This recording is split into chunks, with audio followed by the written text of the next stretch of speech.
Hello, everyone. Welcome to the Newo Wellness Podcast, a space to grow and nourish all aspects of self. I hope you guys are doing great. In the beginning of of the live, we were popped up there, so that was just a little mistake there. But I would like to welcome our guest today, Hal Cameron, who is also a team member for Newo Wellness. Where are you from? Nipsikupawinak. Oche. Nipisiki. Wait. Today we're talking language. This is why he's. Well, I'm from Beardies and Okamasis First Nation. We call ourselves Nipsikupawinuak. Okay. So it's like Willow Creek people. So. Wow, interesting. So I'm very excited to have this conversation today, just about like language and culture, and he is also like very like he's a good teacher, and he's already taught me some terms that I never knew. And I'm just glad that, I'm able to share the space with him today, and that we're able to talk to you guys today and have a conversation. And hopefully you pick up something today, either a Cree, what do you think, sentence, maybe something basic, like a little conversation. We'll work on something. I don't know. Yeah. Yeah. Too much pressure to think about it. It's too much pressure to think about it. Yeah, it's going to be great. So I think we should just dive right into it. Okay.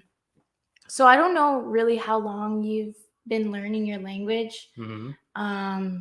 For me, like, I know that I have never like had or like grown up in the reserve, which was like very different already for me. Mm-hmm. So like, how did that, like, did you already know your language just growing up in the reserve from a young age, or did you kind of learn when you were older and pick that up yourself? I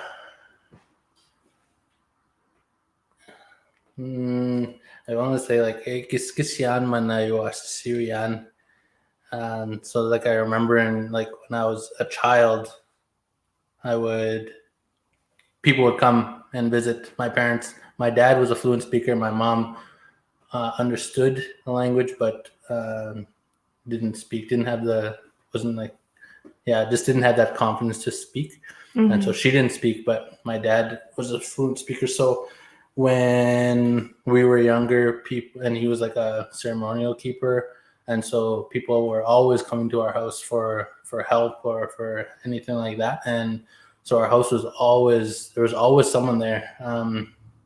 But when they would come, I would remember I would sit underneath the table and mm-hmm. like just look at people's like legs, and I'd just sit there and they'd be speaking in the language. And that's when I started to realize that we had a different language other than English. Mm-hmm. And so early on, I clued in that we had our own language. And then when we went into school, elementary school and stuff, we learned like the basics, the stuff that they're still teaching today, like the numbers, the animal, the Brian McDonald songs, and like all those things are still like, I think everyone knows. You play that little jingle and everyone just starts singing along. I actually don't know it. Oh my gosh. Okay. I wasn't one of those kids. Yeah, okay. But anyway, so when I got into school, I noticed, because I was able to hear it in the home where my dad was speaking to our visitors, but then also we heard it lots in ceremony, that I had an ear for it. Mm-hmm. And so I noticed that it was really easy for me to hear it and start to make the sounds.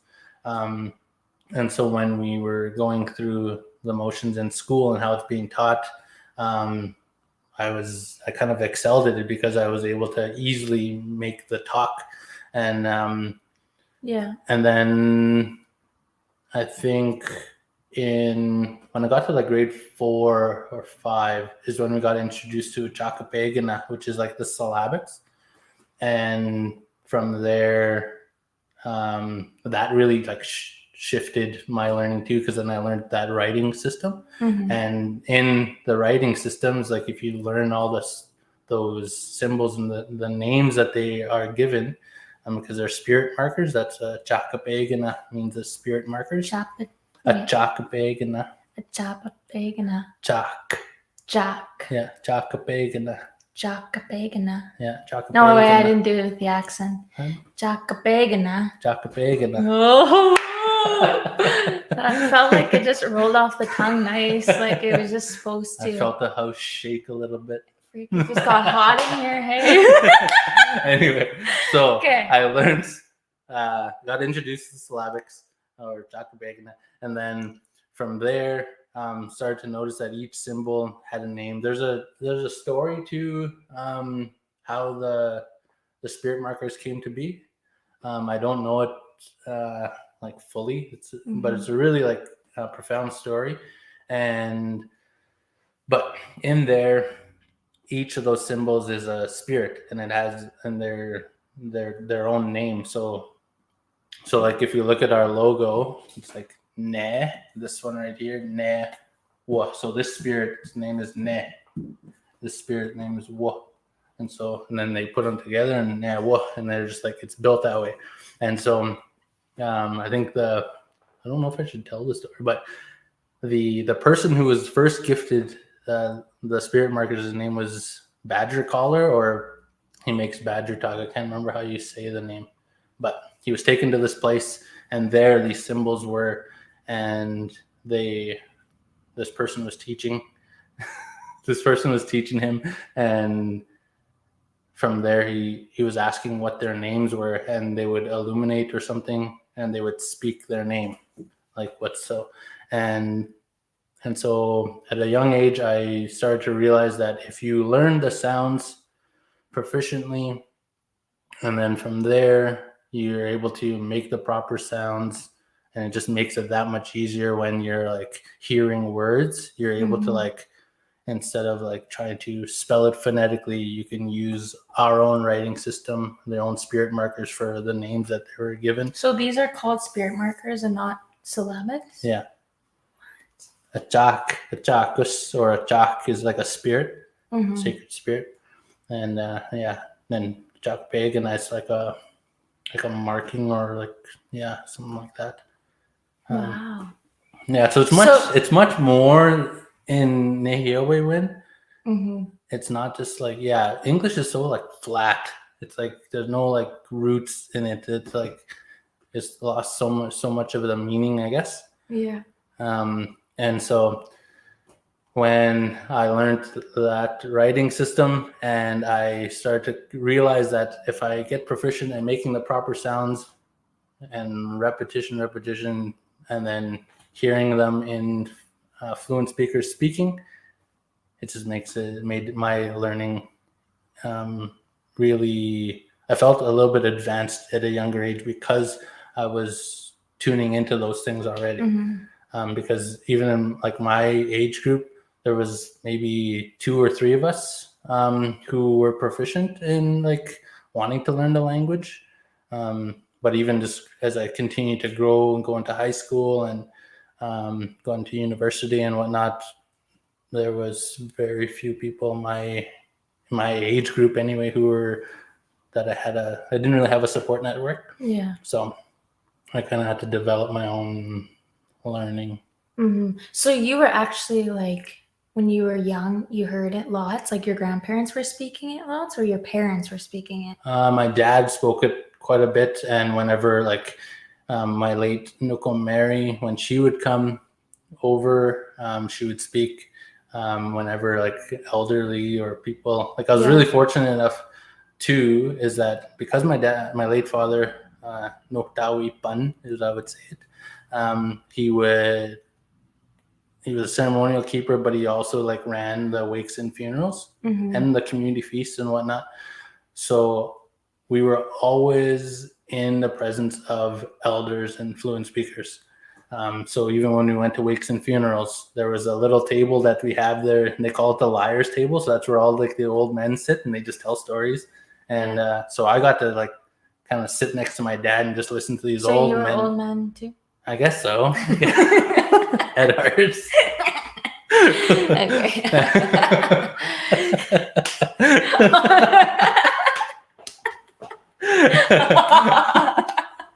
Just kidding.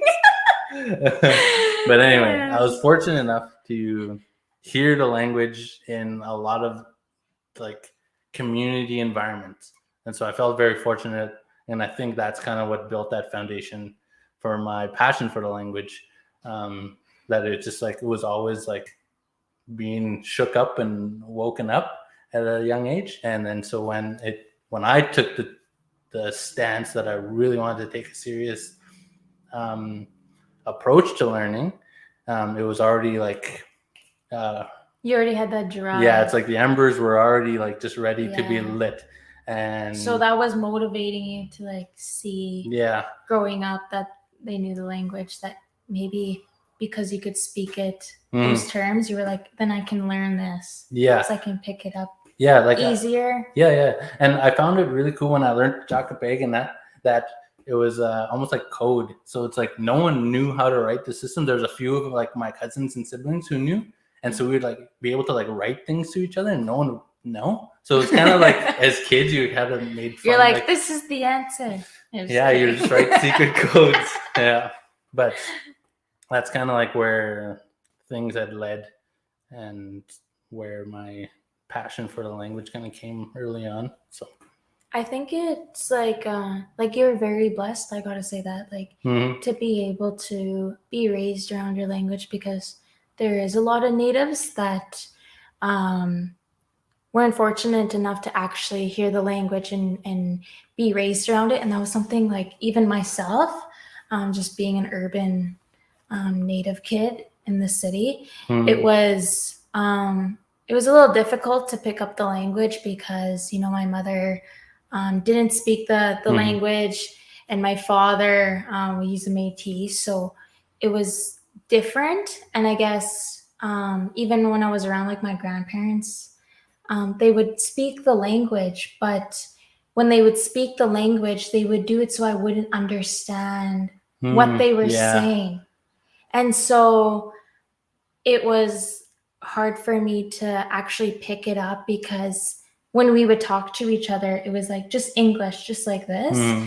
But when I came downstairs to the kitchen and they were talking Cree, I kind of knew that they already didn't want me to know what they were saying. So I was not really learning. Like some words I'd be like, I know that word. And I would have to like piece it together, but I wasn't actually getting the verbal, this is what this means. And so I talked to somebody the other day, and they said that too. Like I used to ask my grandma, what are you guys talking about? And she'd be like, hey, get out of here. You don't get to know what we're talking about. And so it's really hard when grandparents do that, because then it makes it difficult for the kids to pick up the language. But also I know that there's a lot of grandparents, kokums, mushams that know the language and can teach the language, but there's always like a space or a gap as to why they don't.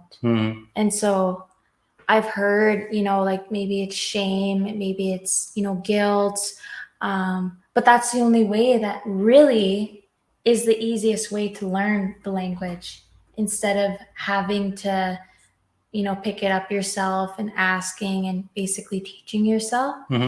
And so I think it's like really important that our older generations teach the new generations that, because when you're young and you're trying to like pick up something, whether it's a language, could be a sport, you know what I mean? And you're young and you're still kind of growing, your brain's slowly developing, and it becomes a normal, right? You're just a little baby and you're hearing a stem or little things, so you pick up on it, right? And so sometimes, like, I don't even know the answer myself, but Like, why do you think that is? Why do you think that Cookums and Mushums don't, pass the language down? Well, obviously, like the easy answer and like the clearest answer is like it stems from the residential school, and then that's what was taught. And so we. Hal, you're my hero. So when we think about the history that we've faced, we've had like 100 years of our ancestors and our family members being told that, or being beaten, or all these negative things for not like speaking your language, to not do it, and so like that molds people's minds. And when people go through trauma, that like it molds them in a way. So I think that's the way. Yeah.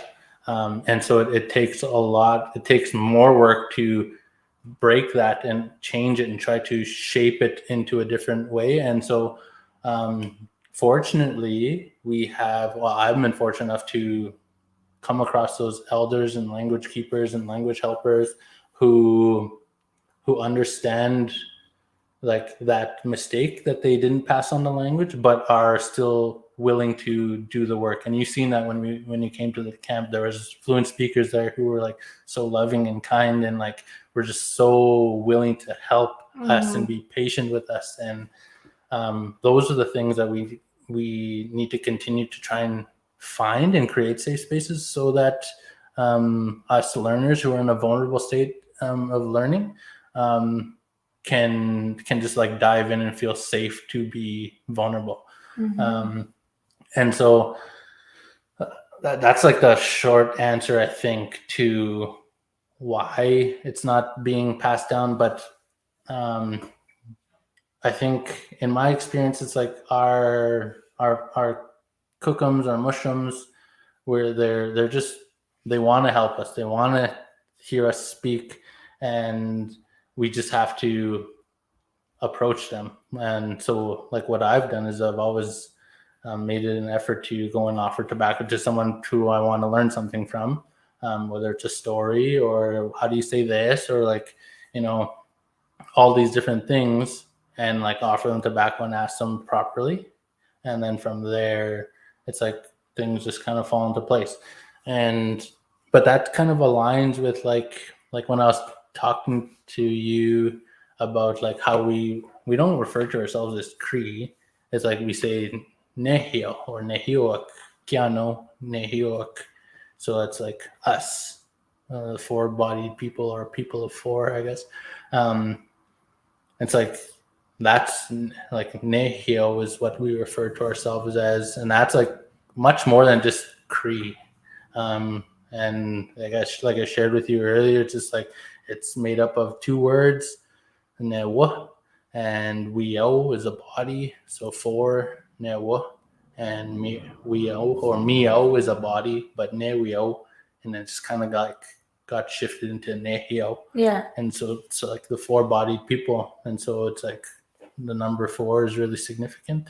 Here, And just wait. Here's your tobacco for that. I'm just kidding. But like four-body people is what Nehio means. Yeah. And it's just it's much more like in the language, there's like our way of life, our culture, our knowledge systems, like all that exists in the language. So it's like if you're afraid that if you're only focusing on your language learning, you're going to be missing out on your culture, or you're going to be missing out on learning about things that you're interested in, whether it's like land-based stuff or whether it's I don't even know, history or whatever. It's like no, it's all encompassed in there already. And so when I've been very fortunate to have been raised in a very like immersed cultural way of life. Yeah. And so like I don't even know what that looks like to even the thought of being disconnected to it makes me feel really like lonely, and like I don't even know what that would look like. And so like thinking about people who lived in the urban setting, or like who haven't had that, that makes me feel really like I feel proud that I had that upbringing and honored to be in this place that I'm at right now, to be able to assist people who haven't.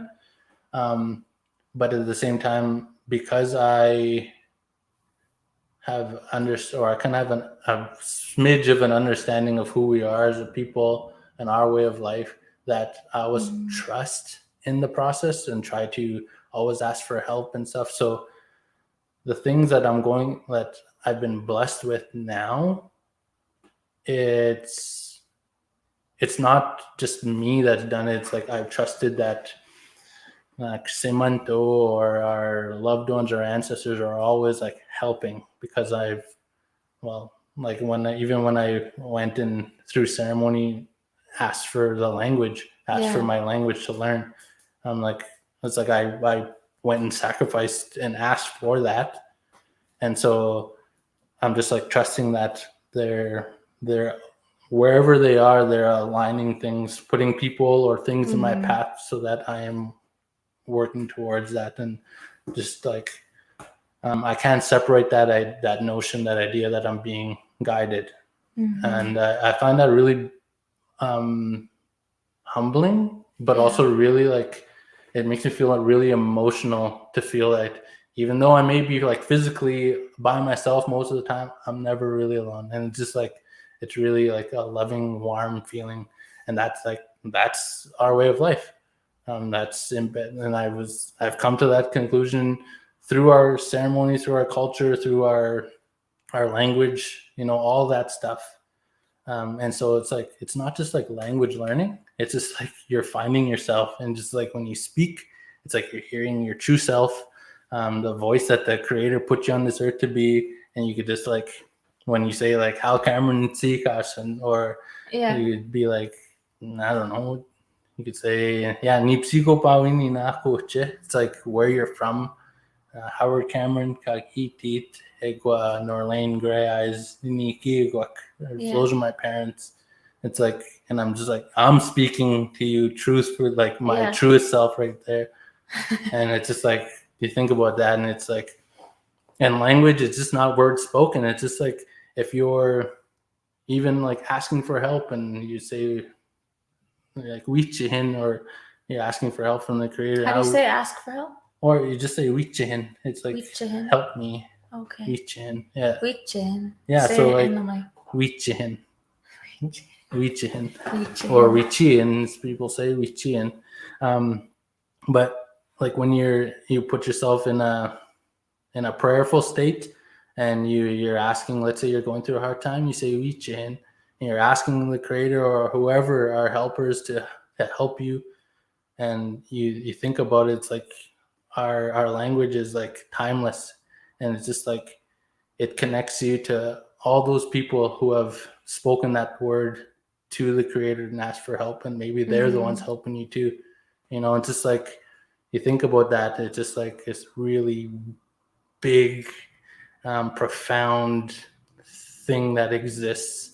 And that's what keeps me engaged and wanting to know more and to learn more, but to also exist authentically as a Nehio.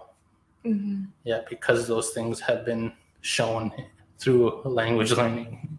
I love how passionate you are. It's like, I want to like look through your glasses right now. You'll hurt your eyes. And see what you're seeing. I'm like, holy. But when you're saying, oh, excuse me. I'm just kidding. Oh my God. No, it was just a chair. Sure. Anyways, when you were saying that, like, it makes you like feel very connected, like it made, I almost like shed a little tear there. I was like, go up. I was like, just kidding. Get back up in there. Yeah. But it is emotional, because sometimes like I know I'm on the learning journey. I'm still young, like just being 19, and like I already feel like I have a late start. But instead of telling myself like, oh Haley, like you don't know enough, or you should be pushing yourself harder to learn more, I've just like been taking it like day by day, I guess. And something that a lot of people ask me, like, who inspires you? Like, who are your role models? Mm-hmm. You're my role model. And so I say that people that understand their language and know their language are my role models, because, you know, like one day I want to be there. And that's one of my dreams, is to just something so simple. And sometimes I get emotional about it because, you know, people have like really big dreams, and people, you know, dream to have like a big house or, you know, the nicest car. And something that, you know, I've always wanted in life is just to like know my language. And I get like scared sometimes even to like think about it, because I can't imagine like the next, like if this generation, and I know a lot of Newo individuals that don't know their language, and, you know, like that breaks my heart, because that's a part of, you know, our culture that's slowly starting to, you know, fade out. And so it makes me emotional to think, if that happened to like the next generation, then that's a big part of who we are as, you know, Indigenous people. And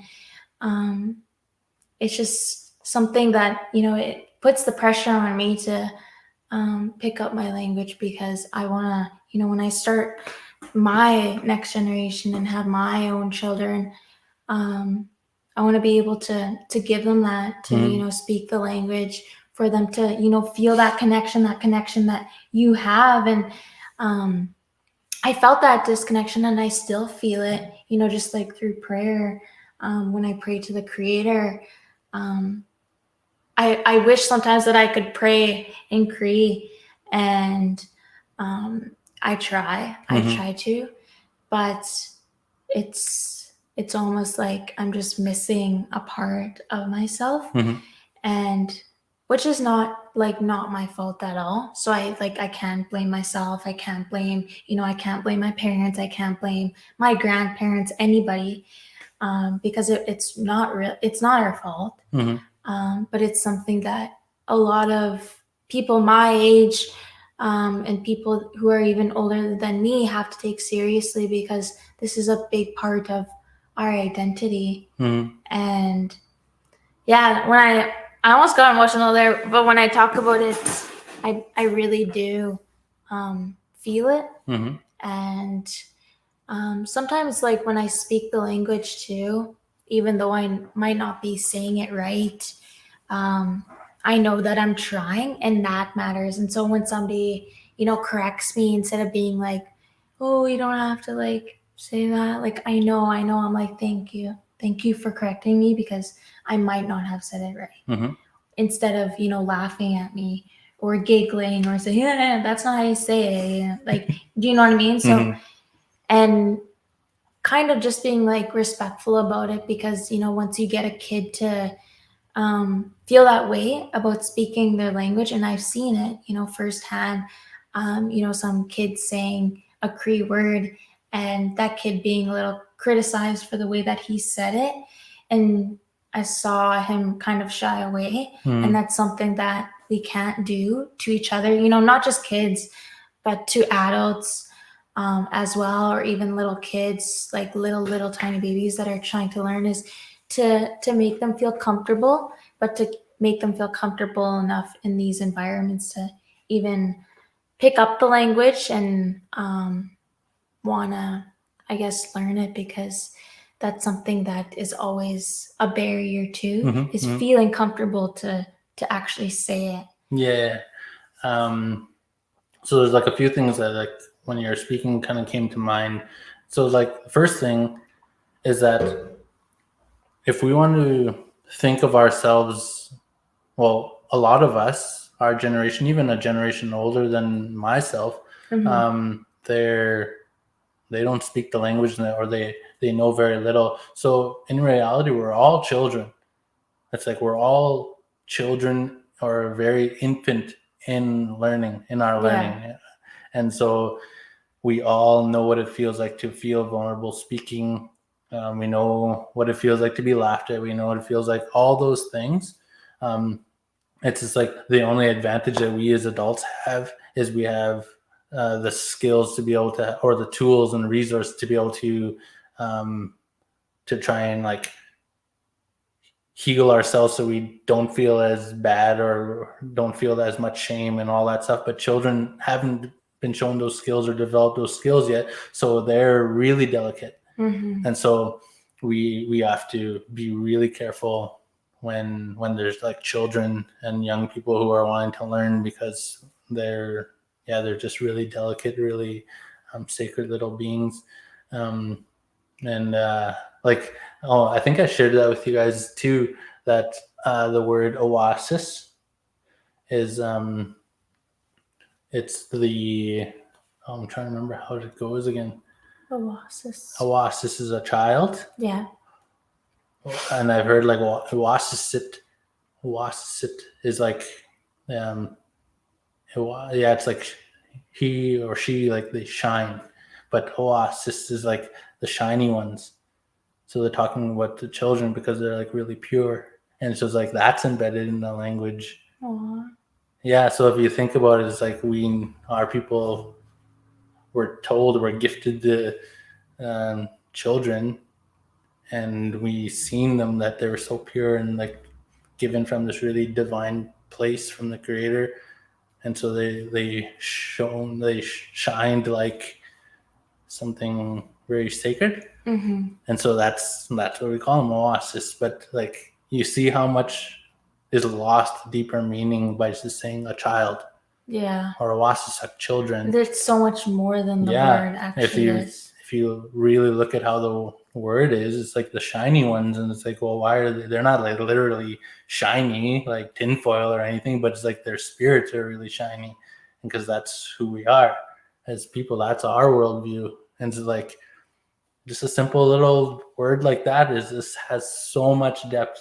And it's just like, it really makes you feel like, oh man, our people are really, I guess, spiritually driven. It's just like embedded in who we are, because that's who we're put on this earth to be. And so in that, as learners, we need to be kind to ourselves. We need to acknowledge that we're infants in infancy in our learning. We must treat each other like we would a child, be delicate, and that we, or people like myself who are further in the learning, create spaces that help protect people like you guys, so you guys don't feel like you need to close up, or if you get laughed at or anything. No, we want to like make sure that we're helping when you fall down. We pick you up, and then we continue to walk forward together. And so that's like what I'm really conscious of. It's like, I try to create a fun learning environment where we're being silly and everything. We're just like children. Can we do it? What else? Can we do it? Can we do some techniques? It's kind of hard in this space, though. How do you do it? Well, wait, let me finish my little tangent. Okay. Goes like this. Just wait. Just what? No, and then you were talking about how you're young, or that you're 19 and you want to be, you don't speak your language yet and all that stuff, but you need to be kind to yourself too. Because like, if I think back to when I was 19 years old, I am not where you are at right now. It's like, you are in a very much more, I guess, important place, that you have a voice to share and speak on behalf of youth for all of First Nations in Saskatchewan. And you're already thinking about these things that you want to do, like you want to learn your language, or you want to, speak and advocate for these things. It's like, you're well on your way. You just be kind to yourself and trust the process. And just like if I was I wish, I don't want to say I wish, because I'm happy for my life, but I'm envious that you're at where you're at. It gives me hope for the future, for your generation, understanding the importance of why our language is so important too, and then that you guys are going to be those ones fighting in the forefront and helping protect the future generations, so that it's always there. And so I just wanted to share that little tidbit. That makes me happy. Yeah, so be kind to yourself, or anyone I else who's know. learning. You guys just be kind to yourself. And to tell yourself like that it is a learning journey and you're not going to just pick it up just like that, and not to expect that. And I think sometimes like when I think about it, like learning the language, and I'm like, instead of just saying, oh, I'm going to know this much by this time, I'm going to, and really like setting that goal, like this is what I'll know that time, but really taking it just what I'll know that day.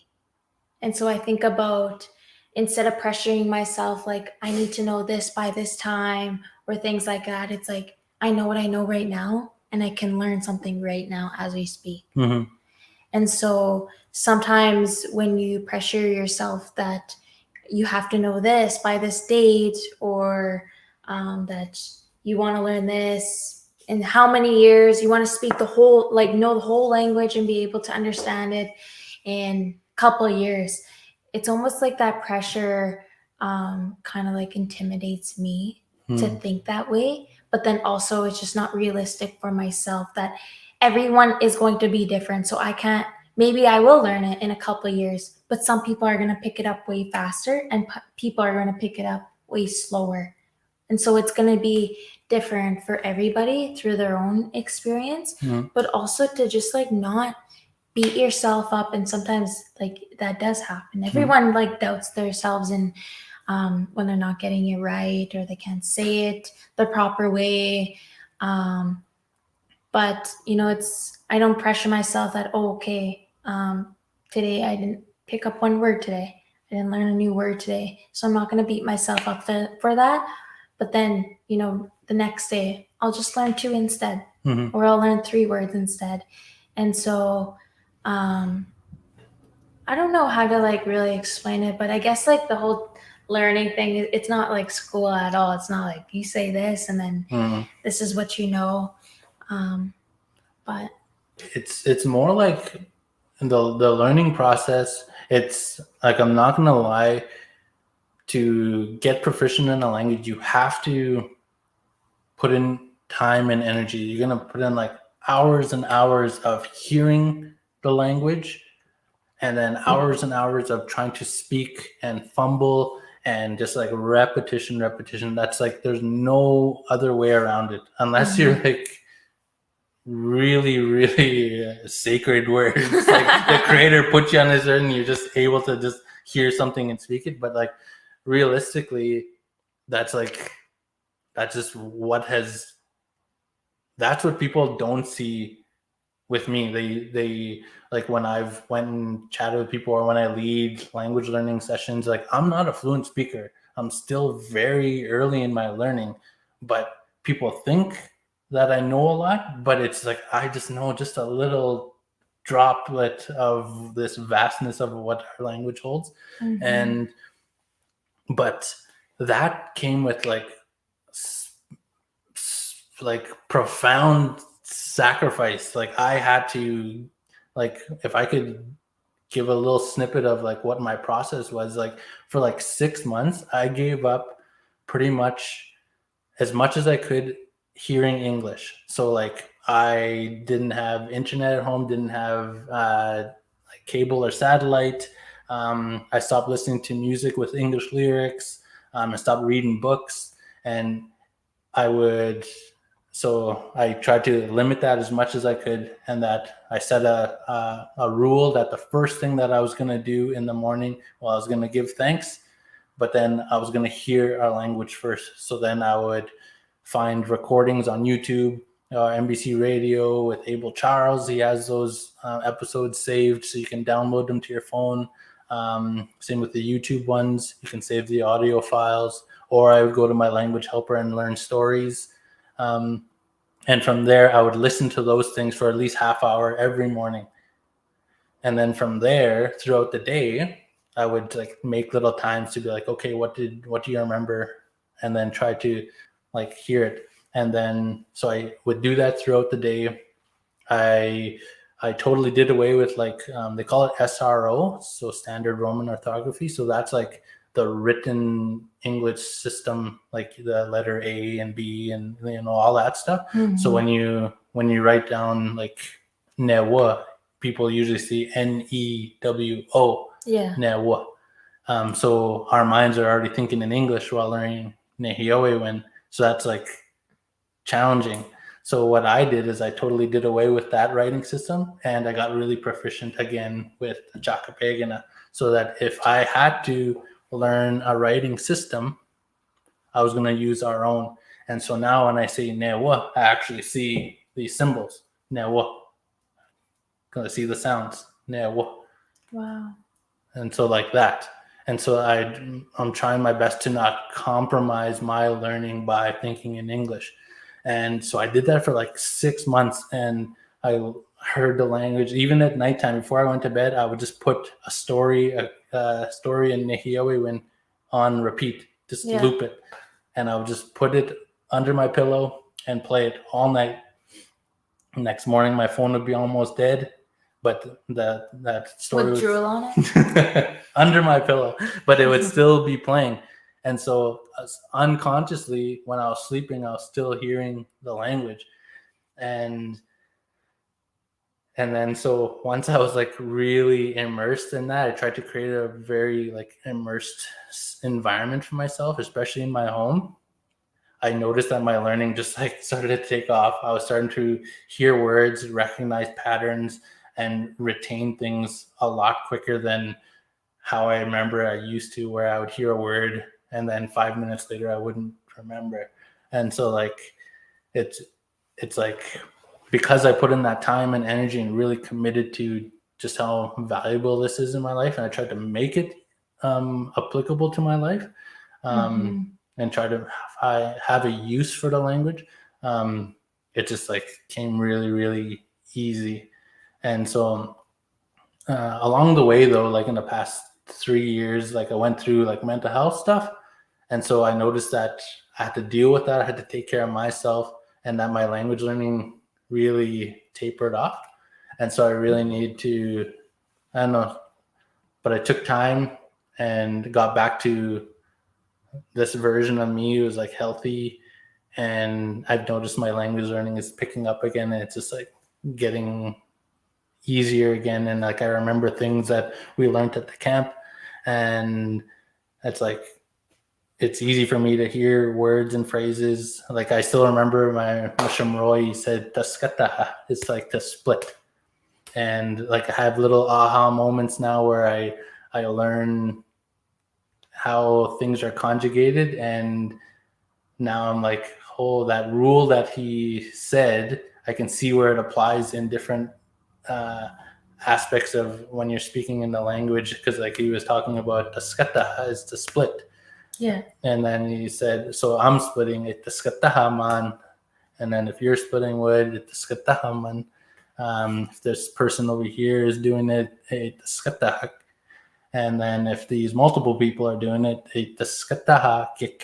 And so I started to see those patterns because it was demonstrated to me, and it like blew my mind, because it was like, that's why I hear that pattern, but it never made sense until I learned it at the camp. And so since then, I've heard people speak and use that, I guess, conjugation, and I know what context they're speaking in now. Before, I would be like tripped up and trying to make it make sense in my mind. And so I don't know, that's just like a little tangent, but that's where I know people can get to. I know where you can get to, or other people who are learning can get to. Yeah. But it takes commitment, it takes time. So you have to be patient, trust the process, and really try and create a space for the language in your daily life. So make it useful, because even with children, we have to make it fun. We have to make it so that they're able to just show their little shiny selves, so that they feel safe enough to do so.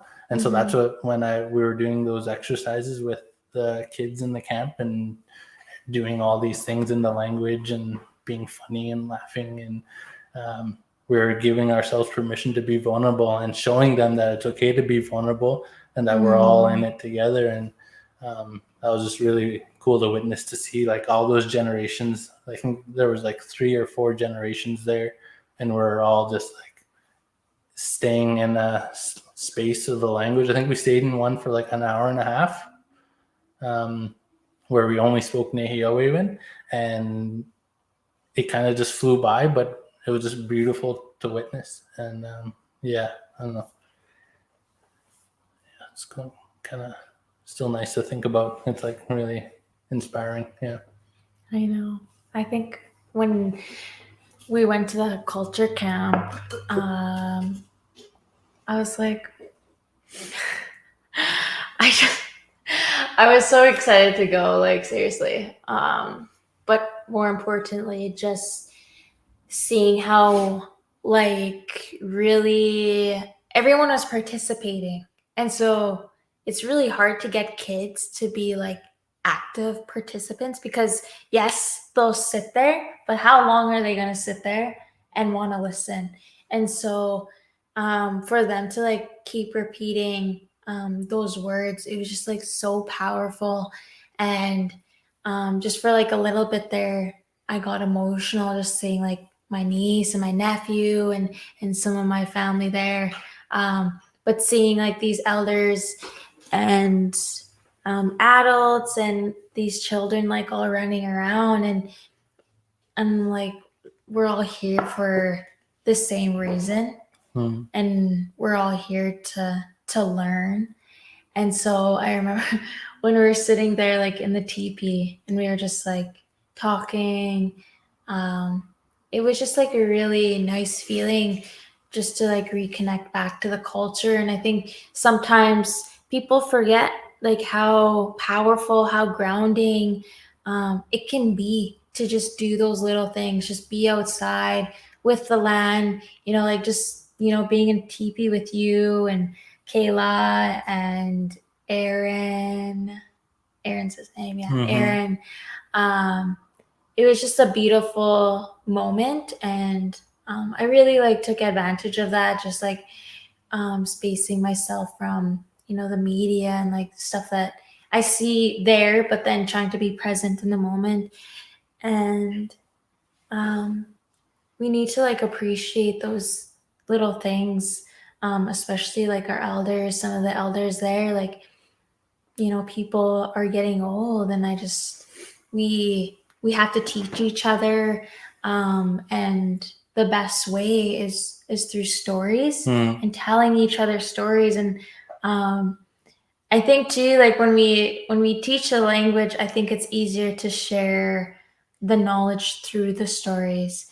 And like a lot of our elders are really good at that, is just sharing stories, but also just to like, for myself, it's so inspiring to hear, and you'll never hear a story like it. It's for like some reason, like every story that I've heard from elders, they're all different, but they're all connected in a way, but they're all different. And something that I always remember, and it's just, I think that I have to, even sometimes when I feel like, when I'm having like a mental health breakdown, or just something like I'm having a bad day, man, to just like talk to an elder, or to just be out with the land, or, listen to the language. Those are important things. And, those are things that are going to make you feel safe, things that are going to make you feel protected or make you feel comfortable. And to remember that instead of just like sleeping it off, or what I mean, like, because sometimes when that happens, I was just like, I just go to bed or like force myself to, but to just remember like your roots, it's always important to go back there and be around that. I'm looking at the time though. What do we have? How long do we go for? An hour? Yeah, usually an hour. So I just like, maybe we can teach. Maybe we can like go over some words. Okay. And I'll repeat after you. Where are you looking right now? I'm looking in my mind. My eyes are over there, but I'm like in here. Okay. Like the first thing that we like, I know it's been taught, or people have been learning, that danse means like hello. But it doesn't really. So like when someone's asking like Tansikia or Tansi Duet, or how is it said? Like it's always this indicator of like how. So like how are you, Tansikia? So things like that.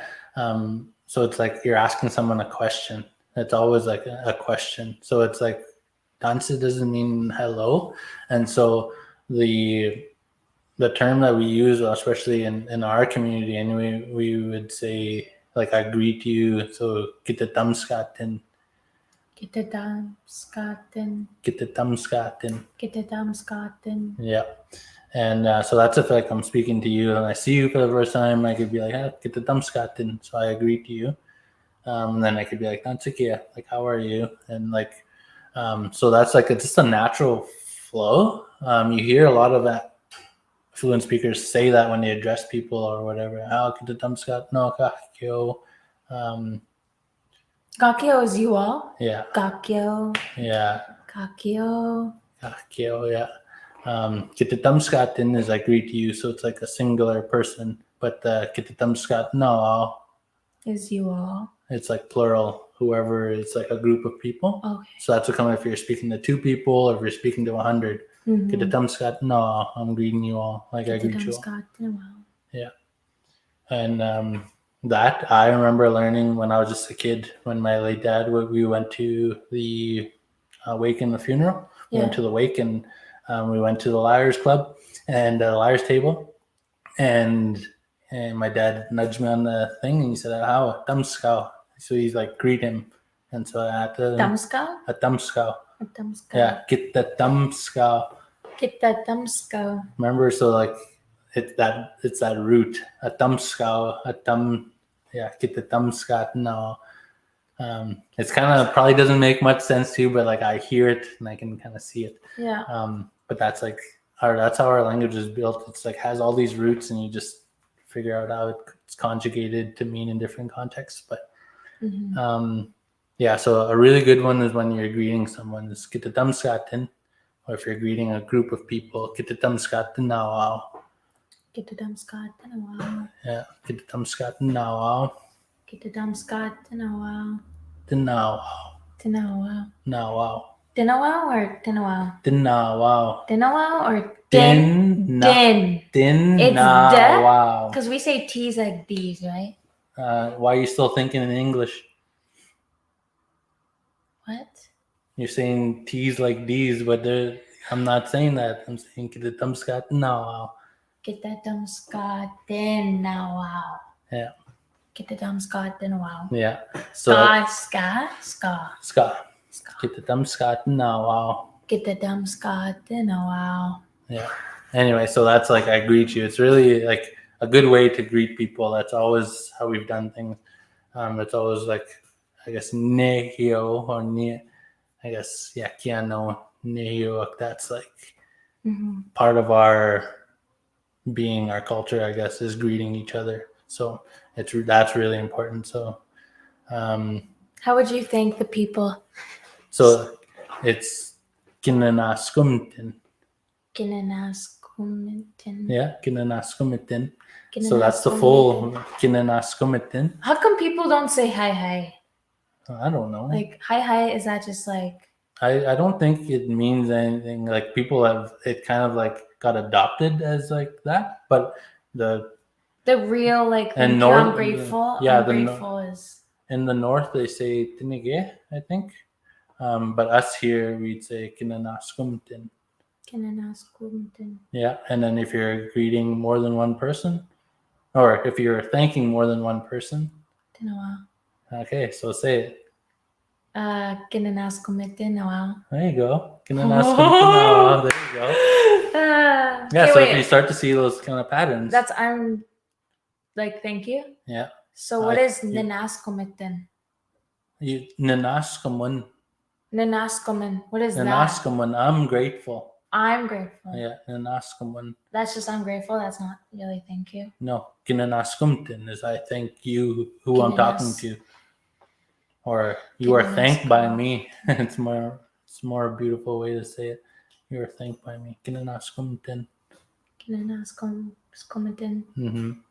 Okay. But those are like, yeah, so Kitatamiskatin is I greet you. Kitatamiskatinawaw, I greet you, plural, whoever you're talking to. Gia, Kia, Nia, Wia. Wia. So Wow, I'm learning. yeah. And then, so yeah, Kinanaskumitin is like, I thank you. And then Kinanaskumitinawaw, if there was a group of you, I would say, I thank you. Kinanaskumitinawaw. Yeah. Those are like really helpful. And then an Askamun is like, I'm grateful. Yeah. So like you could say if we were Nananaskaman Omakisagao Kamikosiak. It's like that's a term that I learned and I say it very often. It's like Nananaskaman, I'm grateful.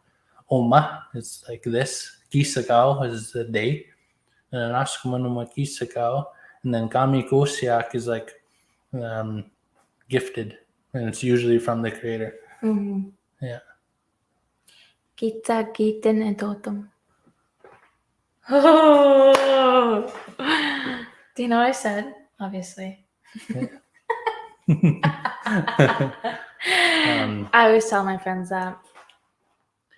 And yeah, so those are like, I don't know. It's hard to do a proper like language learning session in this, but I hope like the things that I touched on are things that language learners are going to go through, or maybe that's going to cross their minds eventually, but that us who are, I guess, further in our learning have done that work and have kind of went through the challenges, so you guys don't really have to. And that's kind of my mindset, is that when I'm trying to share things in the language, it's like I'm trying to be kind. I'm trying to make it a safe space to learn, because I don't want you guys to have to go through the things that I had to go through and feel very alone and isolated. I want you guys to feel loved and supported and going through it, because it's a hard journey to go through it alone.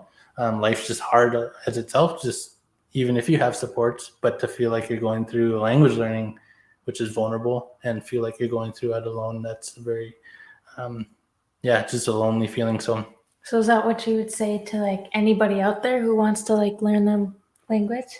Like say to the audience basically like some advice about learning the language. So some advice, repetition. The more you hear it, the more you try and speak, the more confident you'll feel. That shyness or that guilt or whatever, that shame that you feel around like trying to speak. Everyone I think feels that they feel really like they need to protect themselves, protect their light. The only way through that is, past that is through it. So you have to continue to put yourself in vulnerable spaces where you're attempting to speak, and it gets easier. Where now, if I try and say something and I say it funny and I get laughed at, it doesn't even faze me, because I'm like, well, that's okay. It's like I'm just a kid. It's like I'm not going to be able to do a new skill good right away. I have to make mistakes. And if you're offended by when someone laughs, that's I've always said too that in language learning, it really, because as Nehiwak, Keano Nehiwak, it's like a four-bodied people, we gotta live in balance. So we talk about the mental, emotional, physical, spiritual, and that kind of aligns with us as Newo wellness. If one of those things aren't in check, it's like we have to, it'll reveal it when you're doing language work. And so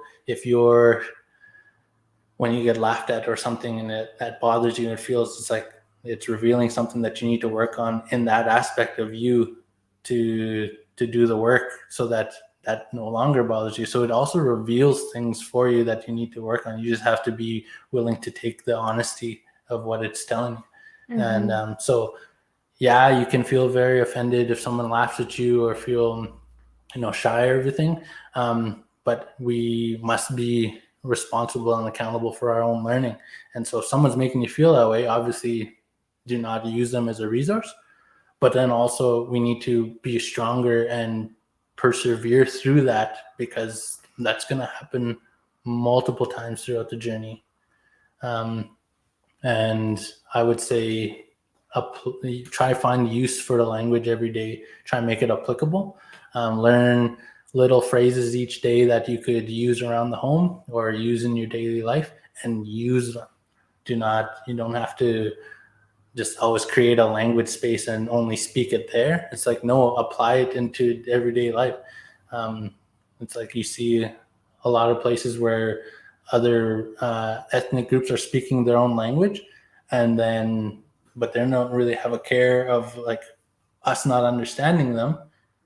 But we always compromise our own knowledge, our own beings by speaking English first, and like to try and cater so that we're understood.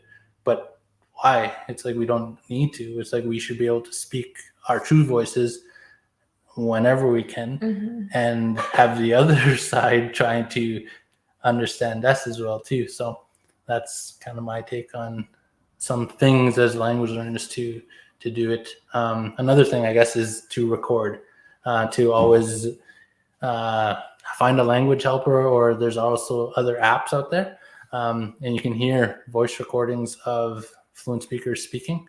That's been really helpful. So I don't know. That's kind of where I'm at. Try to stay under. I just saw skip the dishes on your phone. I'm like, I'm hungry. I really like that advice. I'll probably go back and listen to that again because that was perfect, 100% on it. But I think it's really important to talk about these things, and I wouldn't have wanted anybody else to be on here to have this conversation with. So I thank you for that, for coming on here and having this conversation, being able to be a little vulnerable with me in this space. And I'm glad that you were able to feel, comfortable enough to speak about some things. And so I think this episode has been great with you. And I know some of the people watching were able to pick up something from it, whether it was a teaching, whether it was some advice, whether it was, like Newo, like, things like that. But also to remember that it is all a learning journey.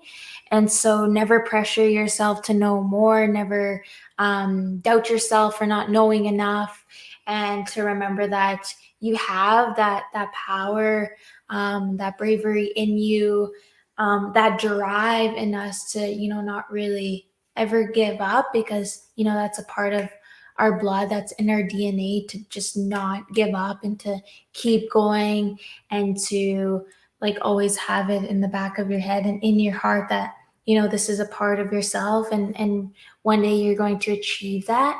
And once you do, it's going to really change your life and help you feel connected to the inside world, but it'll also make you feel connected to the outside world. And I'm still very beginner in learning the language, and I understand that, but I tell myself that I will know more and that I will learn more. And so that means a lot to me. And I know just repeating it to myself and telling myself that, I want to believe that, and I'm going to train my mind to actually want to achieve that in the future. And so just Kitatamiskatinawaw. I said it right. I said it right. Thank you. And it's been great. If you want to say anything to the audience before we get off of here. Okay. I feel compelled to tell one story. So one of my proudest moments as a language learner has been, my nukum and her siblings, they usually gather to play cards on the weekends. Yeah. And so they're like the last generation of fluent speakers in my community. So if they stop passing it down after that generation. And so they feel a lot of that guilt of not have done that. But one day I was like, I want to learn a story and I want to tell it to them. And so I worked with my language helper, and I kind of came up with a story of something that happened that I did. And I worked with my language helper. He helped me with pronunciation. He helped me feel like I was saying it properly. And then I just like practice. And I think it was like a 2 or 3 minute story. And then I went over that one evening, and they're all sitting around this table. There's like 8 of them. Yeah. And then I told them, I'm going to tell you guys a story. And then they're like, okay. And then I just started speaking. I just spoke to them all in Newo. And then it was a funny story. And so by the end, they laughed, but they got emotional because it was probably a really important moment for them, because they didn't think they'd ever hear one of their grandchildren speaking the language to them, because they were the last ones to stop passing it down. And but that was my proudest moment, because I gave them hope, but I also did something really big outside of my comfort zone and spoke to fluent speakers. And so they're just waiting to hear us speak. And so if people are inspired, or have a goal, is to be able to speak to your grandparents or your fluent speakers in your family in your language. And it's a truly like beautiful moment to be in. So I hope people can experience it too. And that's what I want to leave it at. Real cute story. That's so good.